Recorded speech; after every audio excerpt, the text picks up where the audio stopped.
Welcome, everyone. My name is Christina Hayagush-Clausen. I'm the Director for Industrial Global Union for the textile garment sector. We are joined today with two of our union activists from Thailand, from the BAT factory, Meli and Vasna. I'd like to welcome you to this meeting and to have a small interview with each other on your experiences of late. And before I start, maybe I can ask you both to introduce yourself. So have your name, what you do, and how long have you worked at the factory? สวัสดีค่ะจิตรวัชรีพนัสค่ะ My name is Thitlu Phanat, President of Thailand Triumph. I've been working at BAT from the time when it was owned by Triumph, so altogether 25 years. My name is Wasana Konghin-Tang. I'm the Vice President of the Triumph Union. I've been working with this entity for 29 years. So workers with very long service, and you had a really difficult time when the company closed its doors during COVID. And you know, you had a time where you had COVID and then you lost your job. So for Mele, maybe you can tell us a little bit about how was it for the impact on the workers at BAT during this period? ค่ะก็ถือว่าพวกเราลำบากมาก We have endured hardships. Our income has been completely wiped out. We have zero income.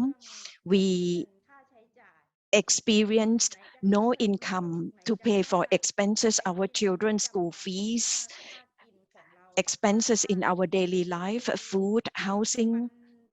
It's what happened affected rather senior, single mother, household leaders. So it's a time when the workers, it was very difficult for us to start looking for new jobs because we have no skills that are in demand and we are aging. What is our asset? You know, if we have gold, we would sell the gold in order to change it for cash just to get by on a daily basis. And in the event of pandemic-19, it makes life even harder because we have to buy face mask, alcohol, gel, things that have become necessary. It shouldn't have happened to workers who are without income, but have to spend more. So it's double manifold hardships for aging workers with responsibilities to care for the family. So that's how I would summarize it. I like to add to what Meli said, on top of zero income, increasing expenses, we cannot access vaccine because people who are in the employment system, the government will give help to Social Security insured people, but given that we were in between, we were transitioning, we did not qualify for any provisions because we're relying on unemployment benefits, but we cannot reactivate our social insurance again. We have no formal employer, and therefore we cannot access vaccine for people with insurance that the government provided for. And on top of it, the government allowance of 5,000 baht for Social Security insured people, when we were terminated, we were not entitled for that help. During COVID-19, the government gave 5,000 baht allowance for 3 months. So we were the in-between population that have fallen off the cracks. So you mentioned that you sold your jewelry, your gold. How else were you able to survive? Because this was a struggle for 13 months. มันก็ต้องอยู่ให้ได้ค่ะเพราะว่า We must survive. we have to struggle by all means. Families in the provinces send us money to subsidize us during crunch time. Our colleagues within the labor movement gave us survival kits. Some donated rice, cooking oil, just so that we subsist. May I add, to the extent that we are the survival kit fighters because we get by with the help from our friends in the labor movement. So solidarity between workers was the only way, without a lack of social benefits, was the only way that you were able to make it through this very hard time. I wanted to just kind of pivot a bit and ask, you know, this was a 13-month struggle, and it was a long struggle to reach an agreement. Can you explain the lengths that you and your members had to go through to get the legal benefits that you were entitled to? ถามว่าต่อสู้หนักขนาดไหนก็ต้องต่อสู้ So how hard we fought with the state side. We were subject to lawsuits. When we have to take actions with brands, we have to take pictures, make actions to send to CILT to help us in the advocacy. It's a risky fight when we take pictures in the showrooms of Victoria's Secret. We have to do things quickly, guerrilla style, and we have to do our best. May I add, in this struggle, there are two fronts that we struggle. First, against the government and the state machinery. It's not just about that we make demands. We risk being prosecuted because Thailand is still governed by the emergency decree banning gathering of more than 50 people. So of course, now we had lawsuits in our pocket. In the labor movement, Christina, you probably saw that the Ministry of Labor shut the door on us. We have to share the story of our struggle to them. When they shuttered the door, we braved the sun and the rains to impress upon them that we do suffer, that we do not do this for nothing. We put ourselves at risk of COVID-19 infection at the peak of the pandemic, and we were not vaccinated. And sitting next to each other only increased our risk of being infected. So that's the battlefront against the state. Now, second, with the external parties, people who are not our fellow workers, friends, but they are workers, some of whom are civil servants, teachers, white-collar workers, or even street vendors. They sympathize with the employer. They did not understand us. Their view is that the employer suffered more than us, the workers, because they did not know the context that we work for the benefits of the employer. So the public had more sympathy to the employer. They blame us for demonstrating. They said that there's nothing wrong, that the employer closed the shop and ran away during such a hard time. And another battlefront with external stakeholders, we submitted letter to the House Committee on Labor. The chairman is of course, with the government side, we are accused of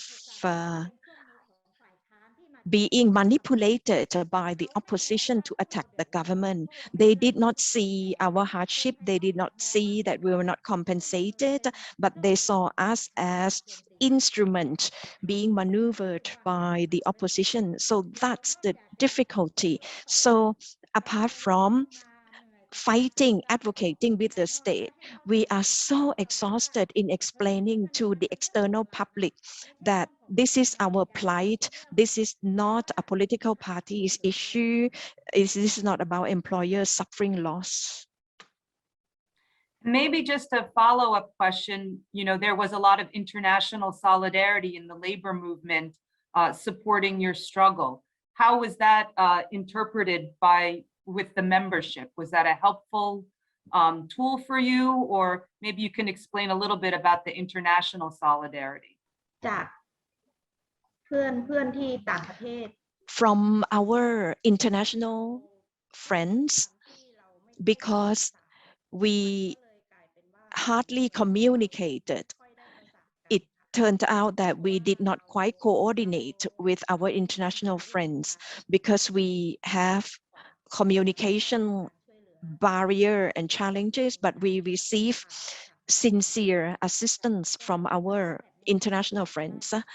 Kun Vasana added that further to your question, Christina, we recognize, we see the truth in the statement that workers around the world are brothers and sisters, helping each other amongst workers within the multinational capitalism world. The fact that workers internationally join the solidarity give us hopes. It gives us greater hope than what the government has given us. We are so touched that international solidarity to us is more helpful, and we see the support from international workers to continue our struggle, and that's the strength because the workers feel more hopeful.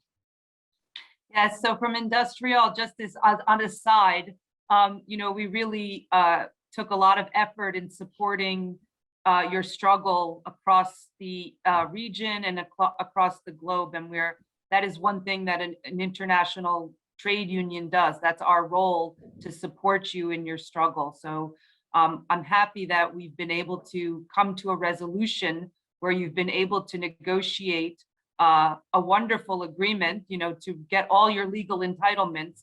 But it's interesting, I think it's important to understand what the struggle was, how much you had to put in to actually get what you were entitled to. So finally, just this last part, when you're looking back on things, what would you change, right? I mean, after such a long struggle, what suggestions would you have to make sure that no worker in the garment sector has to go through what the 1,388 BAT workers had to do? Well, we hope in the struggle all along that this should not happen to any Thai worker. We want the Thai government to pass criminal law to convict any employer with this kind of behavior and conduct against the workers. And we want the Thai government to implement measures for foreign investors to invest responsibly, not just come here, set up shop, close and run away. There should be a fund to ensure that if the employer absconds, there should be a fund to care for dismissed workers, not left to lurch like us. We push for this kind of fund. The setting up of this fund for investors to put in, we receive response from labor leaders and government that they've actually set up a subcommittee to deliberate on this proposal to set up a fund. So we deem it as successful to this extent of generating a dialogue, for the dialogue in place already. Whether this fund will come into being or not, we have to continue advocating. But one thing is the dialogue process has started, the tripartite process, the government, the employer, and the employees. So that process has happened. So the struggle that you've had actually had some political consequences, that the government realizes that the social benefits, the social security system isn't up to speed to help workers when a company closes shop. So I would say that's another important success that you've had. And so I want to thank you for your time. This is one of the reasons why Industrial is demanding a strong social safety net, to be the solution for garment workers, not just garment workers, but all workers. That, you know, the way the supply chain is set up, it's ripe for wage theft and a long struggle for workers. So I want to thank you for your time. It's been a pleasure to be here with you. And if you have any parting words or last words, we're happy to hear them. คือเราก็ต้องขอขอบคุณ We would like to thank industry all and all friends for your support, assistance for us to eventually get our compensation. May I end with the words that whatever industry all has done, it is on the right path. From our case, you would learn that you cannot count on the government at all, but the process of calling for accountability for the corporate to be responsible, that is possible. It enable us to receive compensation to negotiate with the employer. So our take is that it is this kind of process that can help workers around the world. The fact that industry raises the issue with the brands and negotiating with this, we fully support, and that industry is in the right direction.